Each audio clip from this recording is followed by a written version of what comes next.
We have a more serious question, and we don't have a lot left. She wants to know, why is farming affected in a negative way? What is going on within nature and the farming community at this time? This happens for several reasons, and we need to approach this question on different levels in order to give you a comprehensive response and understanding of the situation. The first thing I would like to say is that one might ask, and it's possible that this is a question from Hara's conscious mind, which is the following. We have heard that Earth has ascended to 5D. If it is so, then why do we see this imbalance in nature? So the answer to this question that she has is that Earth has not ascended fully in 5D. Earth is ascending as we speak into 5D, meaning that she is between the third, the fourth, and the fifth. She's actually on the upper fourth, moving to 5D, but it's not complete yet. She hasn't fully locked into the fifth density and not been able to go down. She's moving to 5D. And of course, this is very general and it's not the same for every place upon the planet. There are some spots on the planet that are they have lower frequency, and there are some spots on the planet that have higher frequency. So when some channelers say Earth has moved into the fifth density and so on, it's possible that they are tapping into specific locations on the planet where they have reached the fifth dimensional frequency resonance. But there are some spots on the planet that are still entangled with lower vibrational frequencies, and they are at the moment showcasing, like showing signs of imbalance. And this turbulence is because of this big change and of this overlapping of the three dimensions, third, fourth, fifth. And so we see this imbalance because of this big change. Another reason for this low frequency is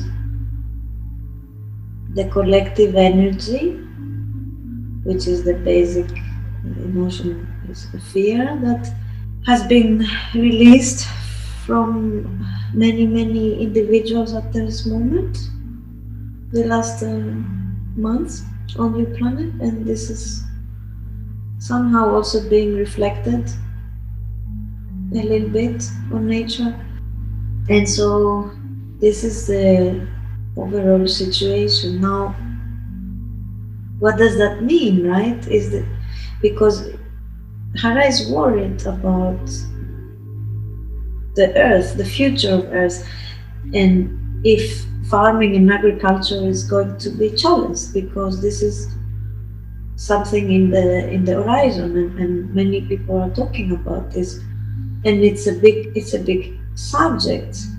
Many people have already started talking about food shortages, and there are certain individuals on the planet that want to affect agriculture, because when you control food, you control society, and so on and so forth, and all these fearful scenarios and theories. And so, what we want to invite you to do, all of you, is to find your center and connect to Gaia and send her your love because Gaia is also, she's powerful, but she's also affected by what is happening on this planet. She's also feeling the collective turbulence and fear. You are much more connected than you think you are with Gaia. And yes, Gaia is very powerful and can live without you, but this is not her mission and her purpose. Gaia was, inception was, purpose was to host humans. That was the reason why Gaia was created. The thought form of inception of Gaia was to be of service to humanity. So your relation to her, your connection to her is much more entangled than you would ever imagine. And when in your religions, especially Christian religions, they say that you are made of earth, it is not by accident. There is an extremely powerful connection between you and her, and she feels you as much more than you would ever imagine. And we need each other. It's a relationship that, like every relationship, is interconnected and depends on one on the other. So you need her and she needs you. So the ascension, the shift is not Gaia as she shifted and ascended to 5D and good luck to you humans if you're gonna make it. Whoever says that, this is not appropriate to the root. You're doing this together. You're not separate from Gaia. You are part of this planet. If you are who you are, it's because you are on this planet, stepping upon and being connected to this planet. So the shift, you do it together with Gaia, and it should be in symbiosis with Gaia. So in other words, Gaia is sympathizing you in this very challenging transition.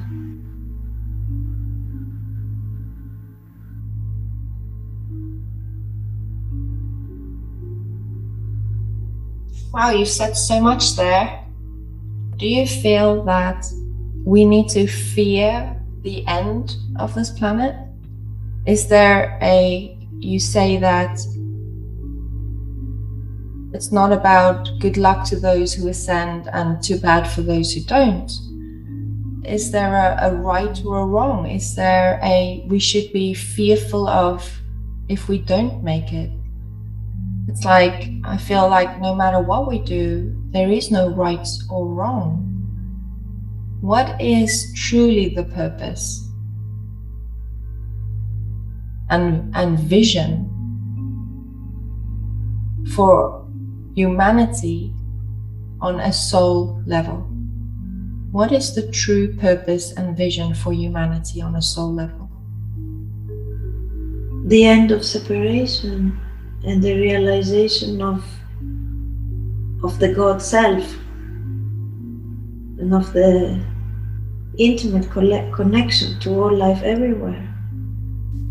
And humanity is transitioning at this moment from the third dimension, which is a very challenging dimension as it expresses the biggest separation from Source, to the fourth and then fifth, where individuals remember their and become sovereign and realize their true essence. So everything that is happening right now on your planet is on purpose and is part of the divine plan,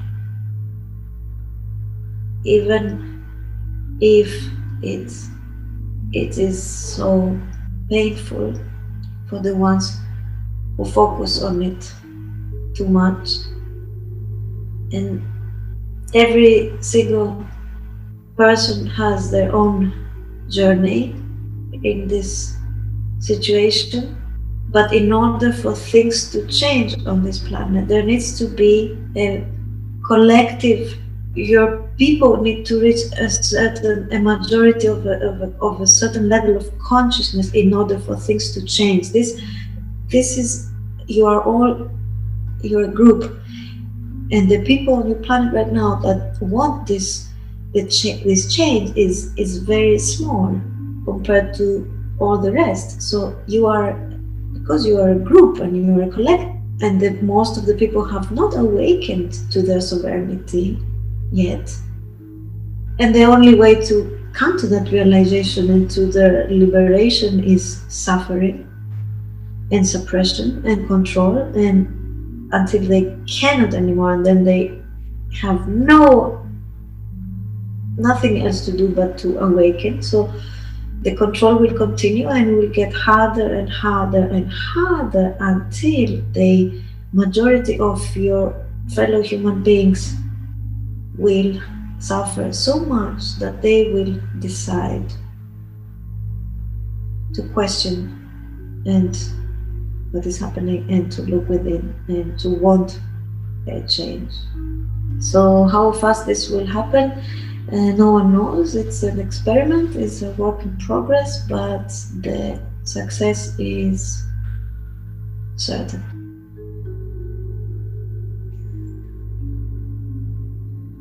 So may I ask then, before we close the session today, do you have any last words for Hara? We don't really know what to say, because we know that she knows everything, but we understand that you like to hear things again and again. You want to be reminded, and you want to hear it, not just know it. And this is okay, and this is how it is, because you are humans and we understand that. So we want to remind her that she's loved, and that there's nothing she needs to worry about. She knows that, she knows she's always taken care of, like all of you, and she doesn't need to worry, and she needs to just continue what she's doing. We are very pleased with her performance and her service, and she just shouldn't worry so much. She's just a bit too much worried. We know that, and we don't want to reduce her sensitivity, because it's a very extremely powerful tool for her as to be an empath, to be a successful healer, and be able to sense where she needs to send and direct her energy. So, but we want to remind her to stay in peace, not worrying too much, and she's gonna be fine. She's gonna be fine. All of you are going to be fine. You are absolutely incredible heroes, and we are really bowing humbly to your incredible power and determination for this shift. Thank you for what you're doing. Thank you very much. We are very, very grateful for your service. We see you, we see all of you. You are the heroes.